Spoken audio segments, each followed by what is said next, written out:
আসসালামু আলাইকুম। আমার নাম বর্ষা। আমি আমার সাথে ঘটে যাওয়া একটি ঘটনা আপনাদের সাথে শেয়ার করব।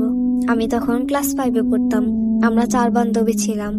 তো একদিন হঠাৎ করে আমার এক বান্ধবী অসুস্থ হয়ে যায়। কিছুদিন পর আমরা জানতে পারি সে নাকি মারা গেছে।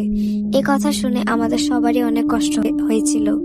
আমার সেই বান্ধবী মরে যাওয়ার পর কিছুদিন পর রাতে আমি ঘুমানোর পর সে আমার স্বপ্নে আসে এবং আমাকে বলে, বর্ষা, আমাকে সাহায্য করো, আমার একা একা খুব ভয় লাগে, তুমি আমার কাছে আসো। আমি ঘুম থেকে জেগে এটাকে স্বপ্ন মনে করে উড়িয়ে দিই। এর কিছুদিন যাওয়ার পর আমি আর আমার বাকি 2 বান্ধবী মিলে তাদের বাসার উদ্দেশ্যে যাই। তাদের বাসায় যাওয়ার জন্য 3 থেকে 4টা মাঠ পেরোতে হয়। তো শেষ মাঠে পৌঁছাতেই আমরা যা দেখি তা দেখার জন্য আমরা মোটেও প্রস্তুত ছিলাম না। দেখি আমাদের সেই বান্ধবী আমাদের সামনে এসে দাঁড়িয়ে আছে। তারপর খুব দ্রুত আমরা আমাদের বাড়ির দিকে দৌড় দিলাম। আমাদের বাড়িতে এসে আমি আমার আম্মুকে সব ঘটনা খুলে বললাম।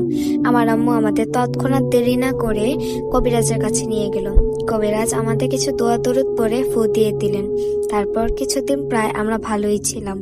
আমরা কিছুদিন পর জানতে পারি যে মৃত্যুর পর নাকি আত্মাদের ডাকা যায়। আমরা আমাদের বান্ধবীর আত্মা ডাকার জন্য প্রস্তুত ছিলাম। আমরা সে গেমটি শুরু করি। গেমটি খেলতে খেলতে আমরা অনুভব করলাম আমাদের পাশে আমাদের বান্ধবীর আত্মা এসে হাজির হয়। আমরা তৎক্ষণাৎ গেমটি খেলা বন্ধ করে দিই ভয়। এর কিছুদিন পর জানতে পারি আমাদের আরো একটা বান্ধবী মারা গেছে। আমাদের এখান থেকে আরো একজন হারিয়ে গেল। আমরা বাকি 2 বান্ধবী হয়ে গিয়েছিলাম। আমরা অনেক অসহায় হয়ে কান্না করছিলাম। আর আমরা বুঝতে পারলাম আমাদের বোকামির জন্য আমরা 2 জনকে হারিয়েছি। তারপর থেকে আর কোনো সমস্যা হয়নি, আমাদের আর কোনো ক্ষতি হয়নি। আমরা আর কোনো রকম বোকামি না করে নিজেদের মতো চলতে থাকি।